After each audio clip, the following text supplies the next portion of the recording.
Well, hello. Yes, here he is, me, back after a couple of weeks of being away. I've been away because I've been up to various things, but I thought I had to get back on the air or get some videos going because it's in the UK. There's the up and coming local elections, which I think that man there, Starmer, will be his party will be battered. They will be battered so much that they will have to hide under their bed, hopefully. And of course, the people, if they vote, anybody votes for this party now, I mean, they're just so many lies being told. But I'll go into that because um, what's the other party? Oh, the Green Party. You've got to talk about them, haven't I?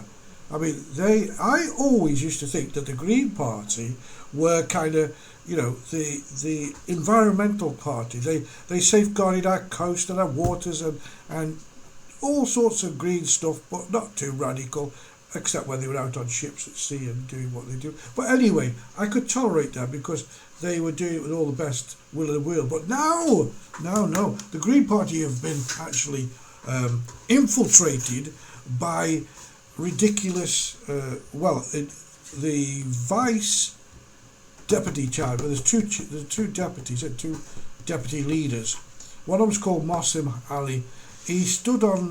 He got a council seat somewhere up north, where they've got their own enclave at the moment. Muslims, yes, not all good. I'll come to that in a minute. But anyway, Motham Ali and this other crazy woman who lives in a 600,000 house and blah blah blah. But anyway, the Muslims are going to say right. They're printing all their leaflets in Urdu and in the language that the Muslim voters can understand. Then also, although I got my earpieces for that, although Nigel Farage brought up at the last election the one that the Greens won with the plumber, yes, and the plumber and the what rhymes with plumber, yeah, I got in trouble for it for saying that on what's it called? X, yeah. Alright, anyway, I've got to be careful what I say. But so the Green Party will probably get some votes and some seats.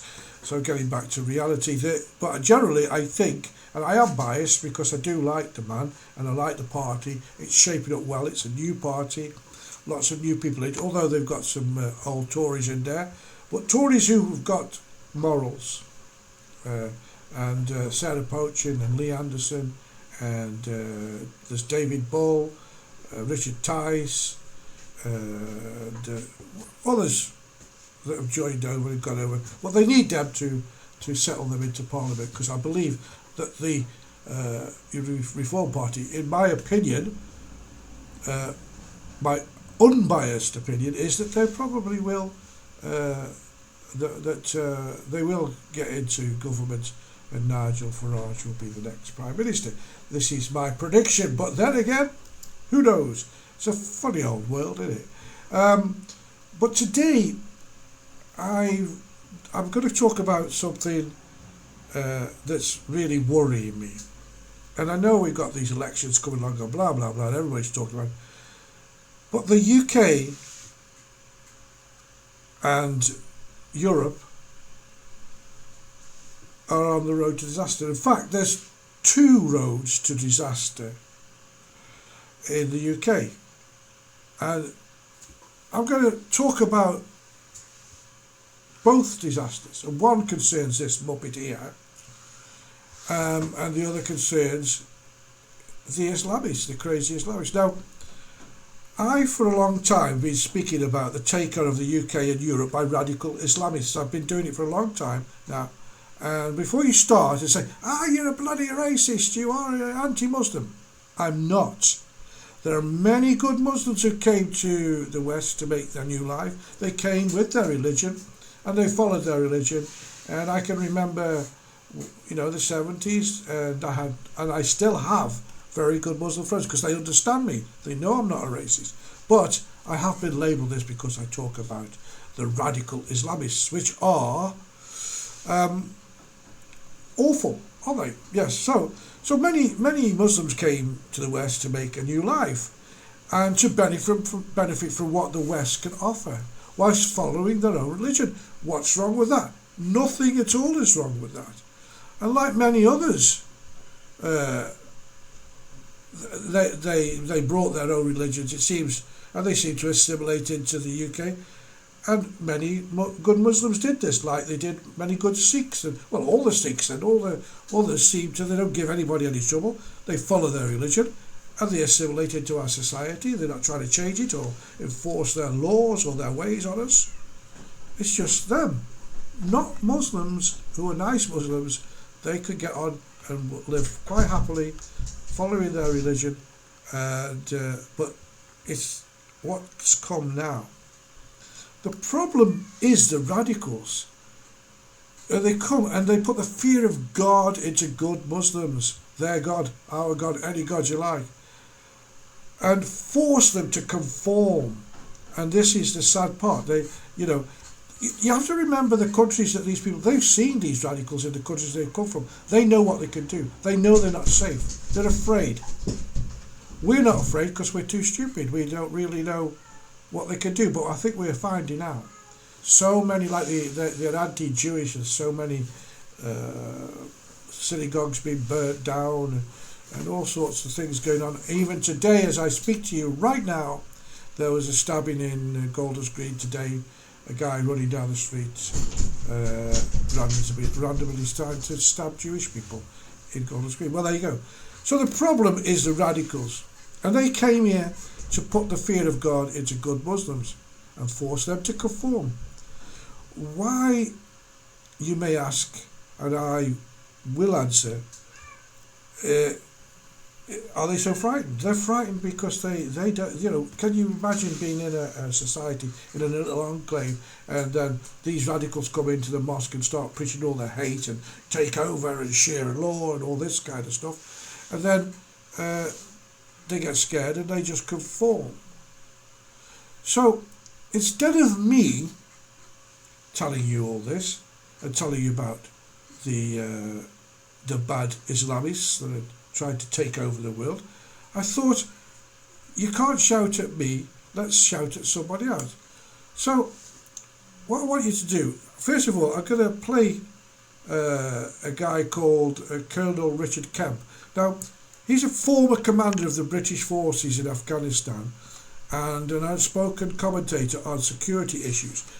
And he's expressed grave concerns regarding what he describes as Islamification of the United Kingdom and the potential takeover of the radical Islamic ideology.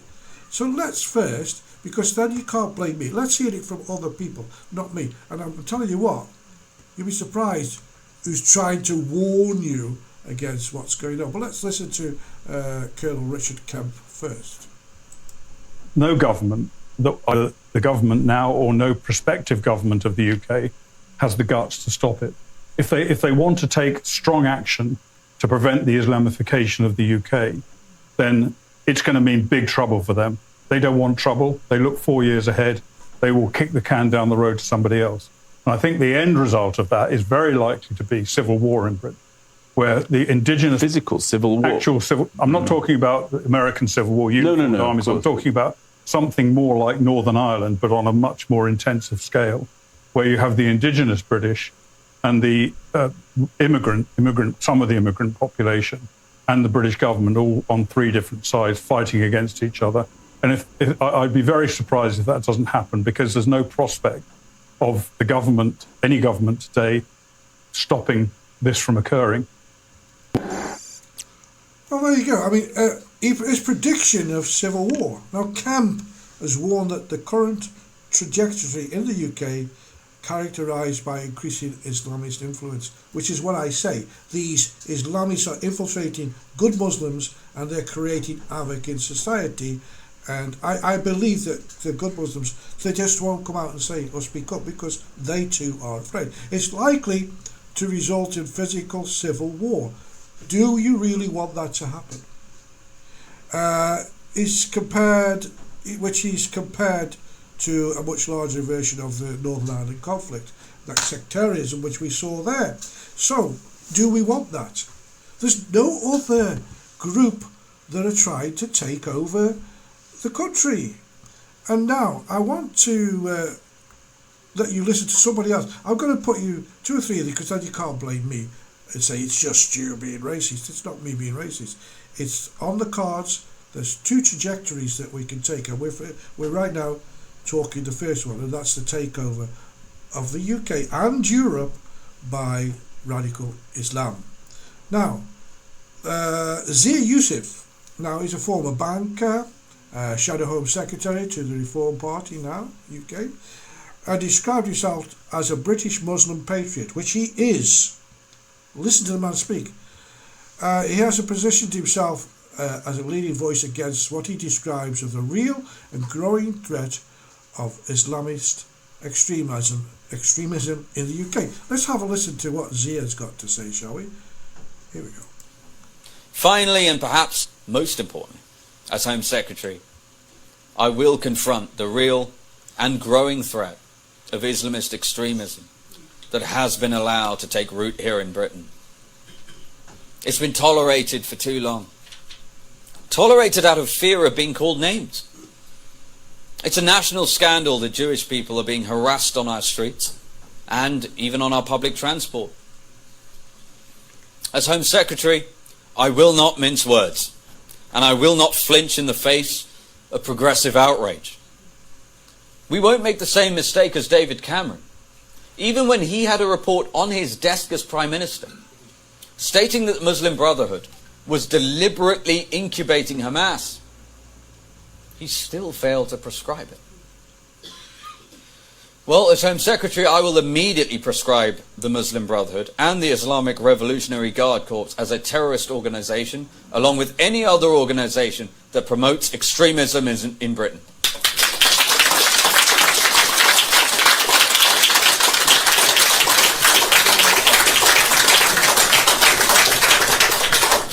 And I want to be clear, if you come to this country to upend our legal system or to do us harm, you will not be welcome here. I will overhaul the Prevent counter-terror programme. As the devastating independent report by Sir William Shawcross highlighted, Prevent is unfit for purpose. It's become a bloated bureaucratic exercise in diversity training and social work rather than a focused instrument of national security. He even said, and this is a direct quote from his independent report, he said it has a, quote, institutional hesitancy to tackle Islamist extremism over fears of being labelled Islamophobic. That is an astonishing indictment of an organisation charged with preventing terrorism, given 3/4 of MI5's caseload is Islamist terrorism. Under my leadership, Prevent will be laser focused on one thing: detecting extremists before they can kill British people. I think that says it all. I mean, the guy understands, okay, he understands confronting extremism. Yusuf has vowed to confront the rise of Islamic extremism, arguing that it is far greater threat to the UK than the far-right extremism. We don't have far-right extremism. Or if we do, we have a little amount of far-right. Most people are right-thinking and just write about what they want for their country. But if you're like me, I would probably be, if I lived in England, marked as a far-right extremist, which I'm not. Definitely not. Now, the reason I'm playing these is because it's not me saying what I've been repeatedly saying for the last couple of years. And I think it's about time somebody else carried the count. Now, not only are people in the UK, like Zia Yusuf and the Colonel Richard Kemp, knowing they're people, they're not unintelligent people, they are intelligent people, they know what's going on. Even across the pond in America, for example, they're already saying things about the UK. I want you to listen to it's a US Representative Chip Roy, he's from Texas, yeah, has repeatedly claimed that massive Muslim takeover is occurring in the United Kingdom. He's used his claims to warn that similar influences could lead to Sharia law being forced upon American people. Let's just have a quick listen to what a name, eh? Chip Roy. Let's have a listen to Chip Roy. Shrugging it off. We're pretending it's not happening. I mean, is anybody paying attention to what's happening in London? I'm going to say it here on the floor of the House to get the scorn of people when I say you've got a massive Muslim takeover of the United Kingdom going on right before our eyes. They would say, Chip, well, what is wrong with that? Well, I've got some pretty strong concerns about Sharia law and whether that'll be forced upon the American people. In this case, the people of the United Kingdom. I've got pretty strong concerns about people who want to see Israel's destruction, who were happy about October 7th, who were elected in the United Kingdom. Some might say that we've seen that here in the United States. What are we going to do about that? What are we going to do about that? He says, yeah, exactly. You see, it's so crucial and it's so well known. All our leaders in England, it's like just like he's been censored. He's got a tape across his mouth. He's got, I don't know where his brain is anyway. He's not listening. The government's not listening. They're infiltrating. These are radical people. Even today, I was watching Prime Minister's Question Time, and there was this guy with the beard standing up, independent, for some place up the north of England that's got 90% Muslims that live in that area, and he's demanding this, that, about Gaza. And we've got problems in England about the economy, about the threat of war, about all sorts of things, but he wants to talk. In fact, I heard from the backbenches, I could hear people jeering him because they too are getting to know that these people are infiltrators. Now, Chip, he's actually proposed a bill to freeze immigration, specifically vet foreign nationals for adherence to Sharia law before allowing them to enter into the US. If they want to bring Sharia law with them, they can't get in, and I think it's a good bill. We should have brought that in. They can live by Sharia law if they want to, within their own confines, but they can't make laws that conflict British law or American law or the law of the country that's invited them to come and live. And most Muslims don't want. They just get on with their lives, but they're just being radicalized by the radicals. Now, you've heard it from some Western people, but numerous Arab Muslim officials, scholars, intellectuals have warned Western nations about the dangers of extremist Islamists, often arguing correctness and inaction in the West are fueling radicalization. Now, they said it's spread throughout, like I said, throughout the mosques and community centres, and it threatens to turn Western cities into hubs of extremism. But don't let me just say it. Let's listen to somebody. This guy's name is Amjad Taha. He's from the UAE. And I'm going to play two clips from him, which went out. So this is the first one. You cannot be Muslim more than me. You will not be more Arab than I. So why is it that I banned the Muslim Brotherhood and you haven't? Istanbul, alhamdulillah, now in our hands. Rome one day will be in our hands. And every house and every tent will have a Muslim in it.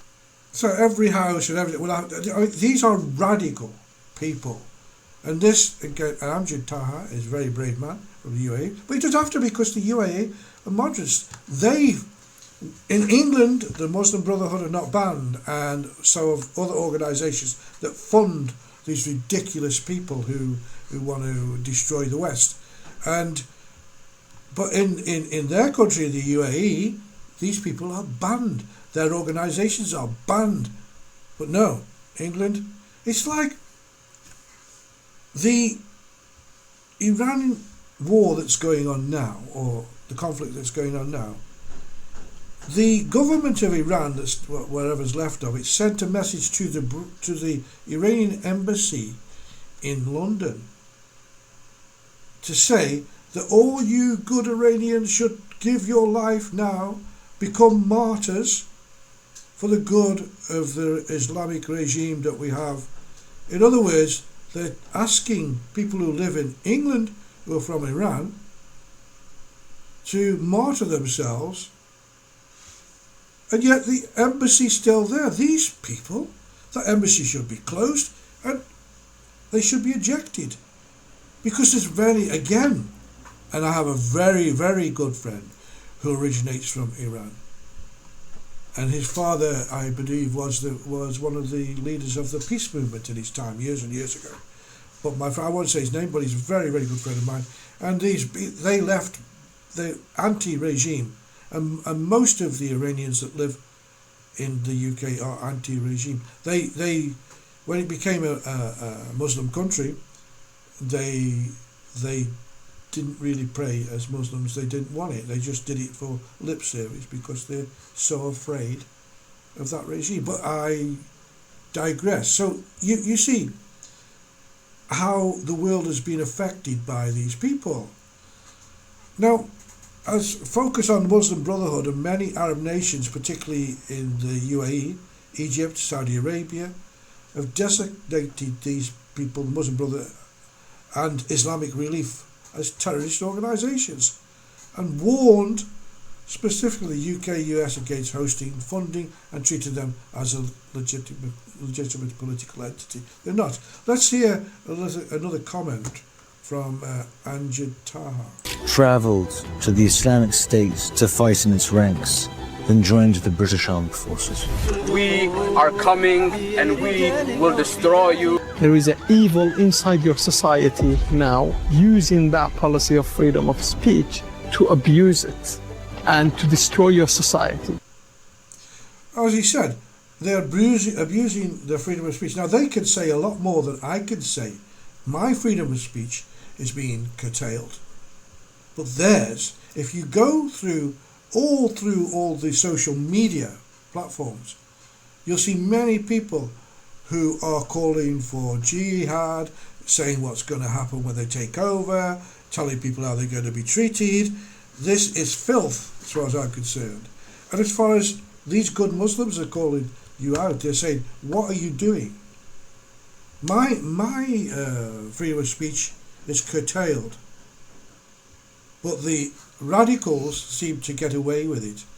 Again, because probably one of the biggest things is our government has no cojones. They do not take anything serious. In fact, they're too busy trying to make as much money and power as they can.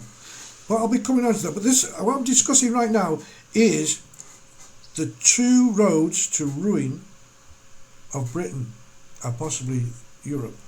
And we're discussing the first road.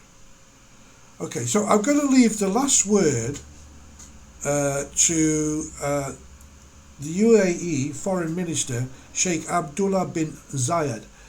He's very outspoken. He made this prediction. He made a prediction widely cited in 2017. That far back. Addresses the UAE Foreign Minister warned that a day will come we'll see far more radical extremist terrorists coming out of Europe due to lack of decision making and excessive political correctness. Again, he knows how they should be treated, and misguided assumption that Westerners understand the Middle East better than the region. Let's hear him actually say it. I particularly like this guy because he says there's a lot of things that he's spoke about in the West, you know, and just as a footnote to this before we go into what's destroying Britain next, the second road to ruin, I've got to say that if you go to the UAE, you'll have a very nice lifestyle, and even though it's a Muslim country. Right, Sheikh Abdullah bin Zayed. The last word comes from him. There will come a day that we will see far more radical extremists and terrorists coming out of Europe because of the lack of decision making, trying to be politically correct, or assuming that they know the Middle East and they know Islam and they know the others far better than we do. And I'm sorry, but that's pure ignorance. Pure ignorance and pure stupidity, and treating these people as if their mentality is totally different from ours. But I see that if we are not careful, we will, or you will, because I won't be here, I'm too old now, we'll be, the Britain will become the first Islamic country in the West with nuclear capabilities. There you go. That's my final word. But what's the second way that we're going to ruin? And now that his picture's been there all the time, because him, horrible man that he is going to be responsible for it. Now, since taking office in 2024, Keir Starmer's government has faced scrutiny from many major policy U-turns, 16 or 17 by early 2026.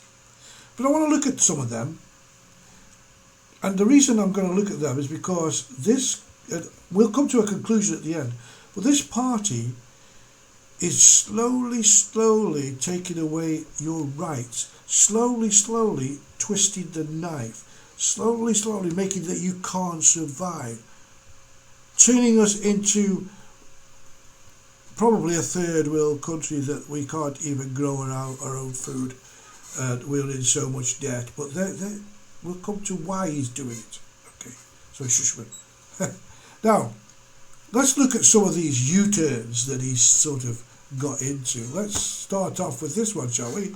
Starmer facing fury over digital ID. Now, he dropped plans to make mandatory digital ID for right-to-work checks after claims it would harm public trust. Of course it would harm, because what else are they going to put? Now, I've got an ID that I have in Spain. It's called a TIR. This one, it's got all my everything on me, even a fingerprint. Right? And I don't mind, because they don't use it to be bad. They came out of a regime that was very dictatorial. So their democracy, although a young one, is a good one, and they're still learning, but we're getting there in Spain, which is great. So why did he want so badly ID cards? It was nothing to do with stopping illegal workers, because that wouldn't stop workers. It was to get more of you, they can see what you're spending, they get into your bank, where you travelled, where you've been going. Everything could be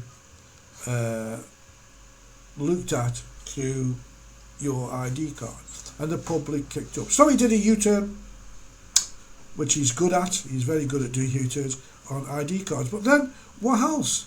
Well, then the next thing, workers' rights.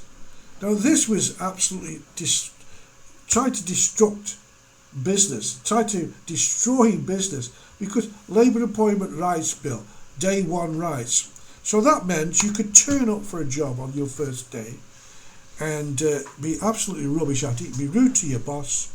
You could do all sorts of things, so not even work if you don't want to. And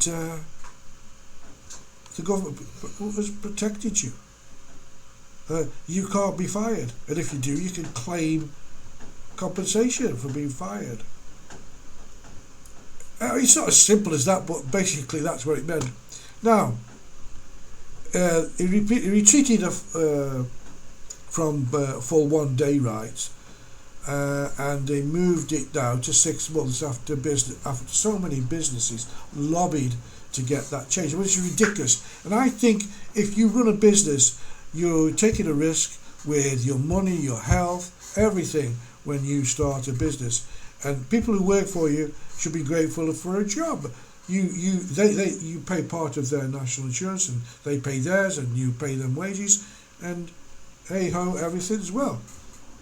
But now they're trying to destroy private business. Again, I'll show you why at the end. And then what did he do next? Well, this one is a doozy, isn't it? This is an absolute doozy. 2-child benefit cap, eh? I think you know why I put that there. That particular graphic, I think you know why that's there. He maintained the gap after previously appeared to oppose it. And then the 2-child limit on universal credit and tax credits, which previously restricted extra payments to the first 2 children, and that's going to be ended in April the 6th, which is ended. Families with 3 or more children now can receive child elements for all their children. Wow. Now that means let's go on, kids. Let's knock out as many kids as we can. But it's not going to happen because working people who are paying for so many non-working people who think, wow, just how many extra cans of Stella can I buy, or cigarettes they can smoke, watching daytime television by knocking out a few more kids. I might even get a new car. How unfair is it that those people who choose to work, those people who go to work, and sometimes working 2 jobs and trying to make their way in life, and being hit by taxes and all sorts of, not hit by taxes, but by tax, and paying for all these kids, who I believe, and I'm not speaking out of turn, some of the, I don't know why I don't want to say it, but a lot of Muslim families have lots of kids, and with this they're going to have lots more, and I feel sorry for the women. And the fact that they can have in this country 4 wives, wow, they can have 8 kids apiece, which I'm counting the money. It makes me think I'm going to change to be Muslim and get myself 4 wives, knock out a load of kids. Nah. But you understand what they're doing. There's more money being paid out in benefits to people who don't work, people who see this as an opportunity.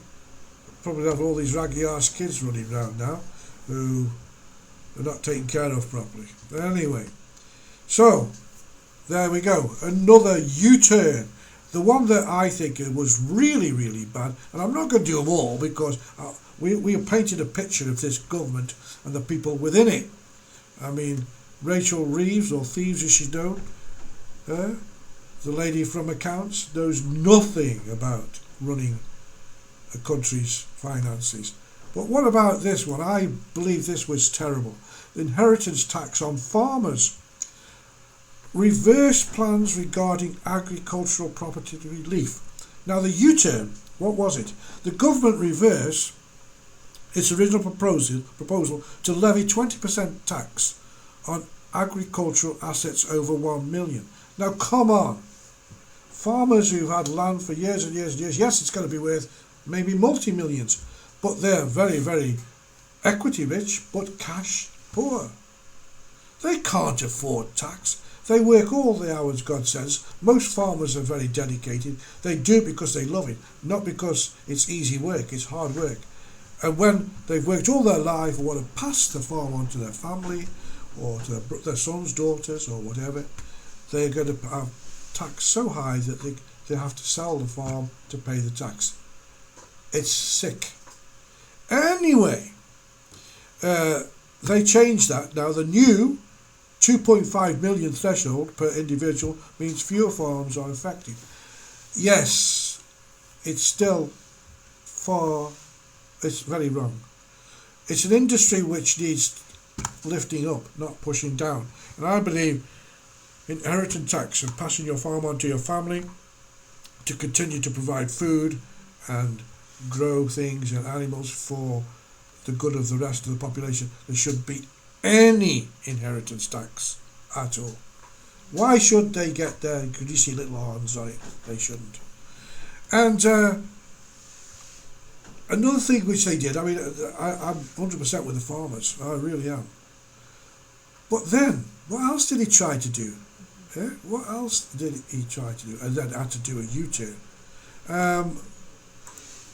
Local council elections next week. And he tried to postpone them, giving some ridiculous plan to stop these 30 local elections or whatever it is. And but there was challenges coming from everywhere. It was not legal for him to do that. It's not democratic. But he doesn't care. His government doesn't care. They want to keep their councils and their grip as long as they can, because they do have an end game, and I'll come to that. Okay, so then what else did they do? Well, they tried also to freeze us old buggers out. I live in a hot country, that's all right. But then, you know, it was really, really bad. The winter fuel payment, he tried to change it. I think he was going to cancel it for everybody, or for means testing, or whatever it was. It's not even a lot of money. Do you know a pensioner here in Spain, in the holidays, they get 2 months pension. At Christmas, they get 2 months pension, on top of their normal pension. Do you know that they got subsidised bars in everywhere, where their pensioners' cards, you can go in and get subsidised, the beer and everything subsidised. If you're a drinker, that is. I've got one. Did you know that all your medicine is free when you paid into the system here? All your treatment is free. Do you know you don't wait?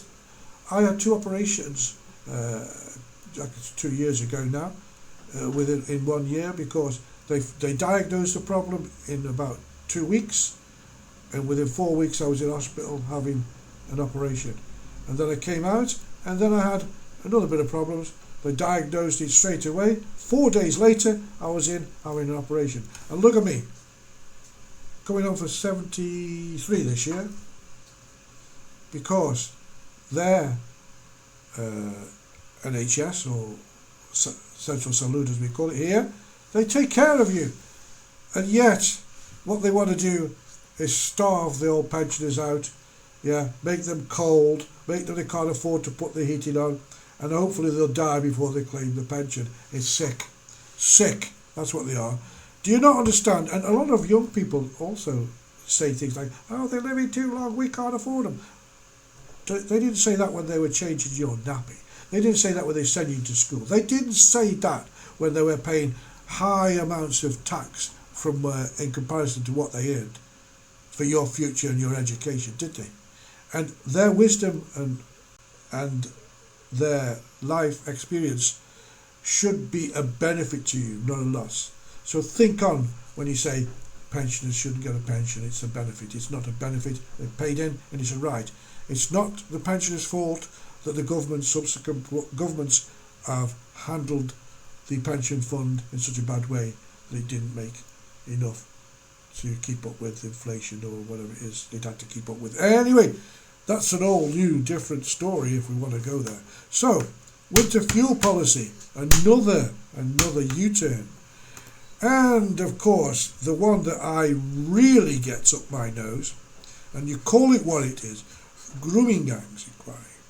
Now, Pakistani grooming gangs, it's not, again, you're picking on the Pakistan. It's not like a secret. It's not like, they've got grooming gangs. No, we know about, everybody knows about it. And a lot of good Muslims know about it as well.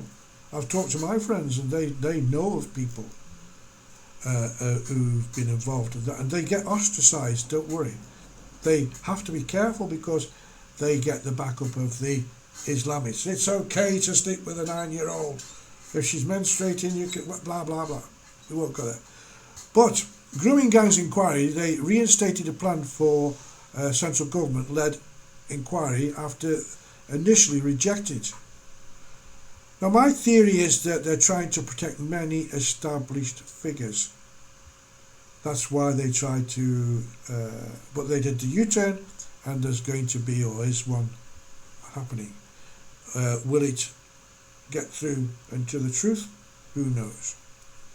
And I don't want to bore you too much, but I'm going to keep on with this till we get to a couple of others. And then I'll tell you why I'm saying all this. Because I'm hopefully building a picture of a totally inadequate government that couldn't tie its own shoelaces. But let's move on. Yes, business rates for pubs and hostelries. They reversed their policy regarding support for hospitality businesses, didn't they? But what he's done, I think he's gaslighted the hospitality trade, because he's not helped. They're still closing at a rate because it's not enough what he's doing or what the government's done to try and save it. We don't want pubs anyway, because the Lord Mayor of London, excuse me, Sadiq Khan, it makes me choke when I say his name, doesn't like pubs, dancing, music, or anything, because he's a Muslim. He said we should bring more Muslims into central London, build houses for them.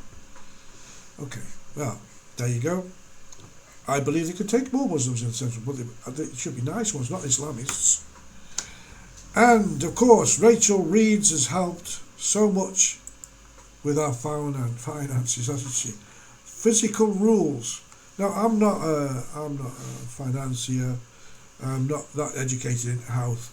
I'm a bit like Rachel Reeves. I don't know how to run a country or the finances of a country.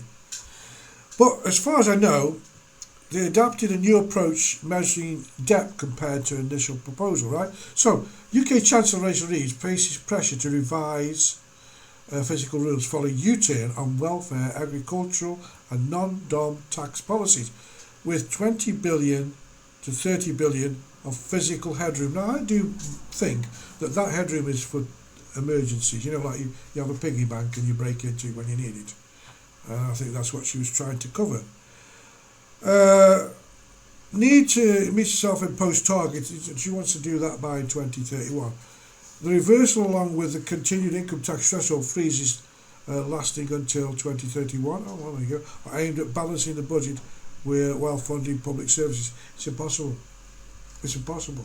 Because they're paying, and even I know, they're paying more interest on the loans they have than they're actually earning.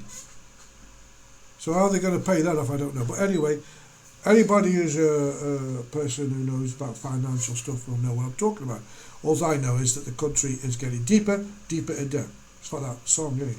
Another day older and deeper in debt. And, of course, let's look at some of the pledges that Starmer and his government made pre-election as leader. Now, one of them, he abandoned the 2020 pledge to abolish university tuition fees. Now, I think that's bad. You want to get people through the system. You know, your education should be free right through to the end. Why should you get 50 grand's worth, 60 grand's worth of debt? You may as well go get a job as a car park attendant or a lifter. No disrespect, because at least they're going to have a wage coming in every week. Not as it's a good one. But getting debt, what's the incentive for that? Why would a student want to do that? And Labour Party 2020 and 2023, Keir Starmer initially included to abolish, when they're trying to get in abolish tuition fees in 2020, the leadership campaign. But in May 2023, he announced that the party was moving away from this commitment. How good is that? Gets into Parliament, and here we go. He's backtracking. Also, I mean, he backtracked on nationalisation, for example. Now, he wanted to nationalise energy, water, Royal Mail, whatever it is. And Keir Starmer significantly altered his position on nationalisation since becoming leader of the Labour Party, starting to backtrack on that as well, on several key pledges he made during the 2020 leadership campaign. While initially promising to bring rail and mail and energy, water and common ownership, he has since adopted a more pragmatic approach, narrowing the scope of nationalisation plans. Ooh, he's turning so much he's getting dizzy, isn't he? Okay, so let's now stop talking about what he hasn't done, what he's done and what he should have done. But what about Starmer? What does he really stand for? Does anybody really know? Well, he's a member of the Fabian Society. Some people know about it, some people don't. But what the critics have sort of used these reversals that he does to argue a lack of clear ideology. No, it isn't. While supporters, his little minions that run after him, sometimes argue they represent a listening government. Who to? Who are they listening to? Not me, you, or any public. To each other. The scandals that are going on and it's always been the same in socialists. Do what I say, not what I do. But hey. And so what? How does he explain his ideology? Keir Starmer's ideology is best described as pragmatic, socially liberal, physically moderate, and often characterised as minimal. That's true. He's too busy trying to make a big name for himself as a globalist. Or they say, or a cautious form of social democracy focused on competent technocratic governance. Now I'm coming to the reasons, and that's going to stay there for a minute, right? And he emphasises economic security and ethics, aiming for fairness through state intervention without massive redistribution. Fabian textbook. All that there. They have a logo that they don't show it these days because there's lots of numbers that shows a wolf in sheep's clothing. They are infiltrating with this ideology, state intervention, and economic security. They want control. The ideology of the Fabians basically says, let's get rid of bureaucracy. Let's get rid of the financial status of the country. Let's get rid of our culture, and we'll build from the ground up our ideal Fabian ideology. That's what it's all about. It was established in 1894, I think, by some radical authors. In fact, George Orwell, I think he was a member of the Fabian Society, but he left because they said that their method of infiltration is too slow.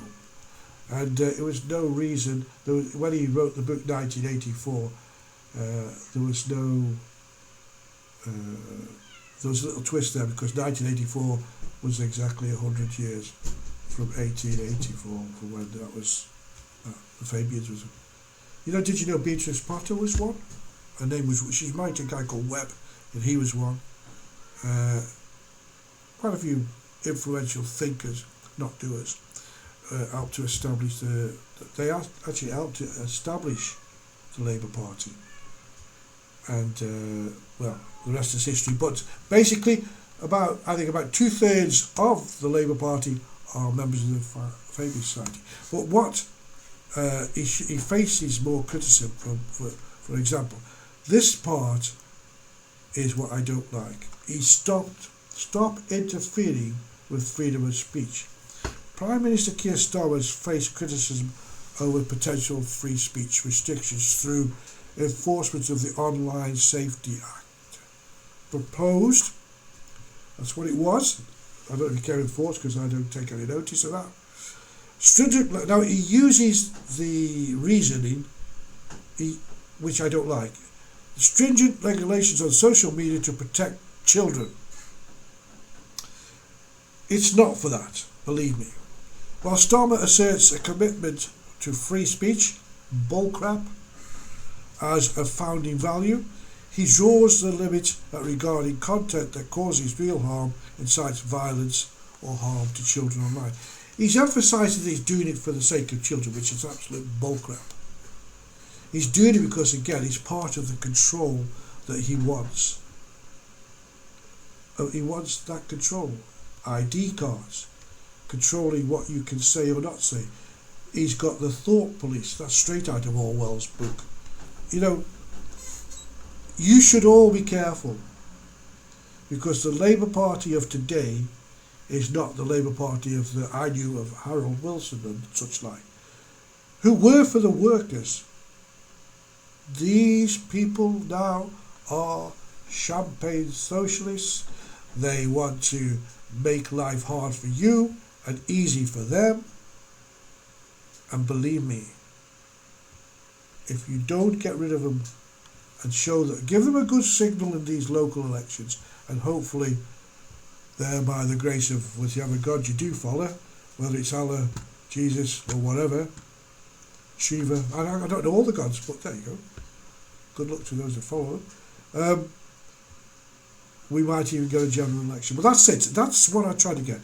2 roads to destruction, and we're getting very close on both accounts.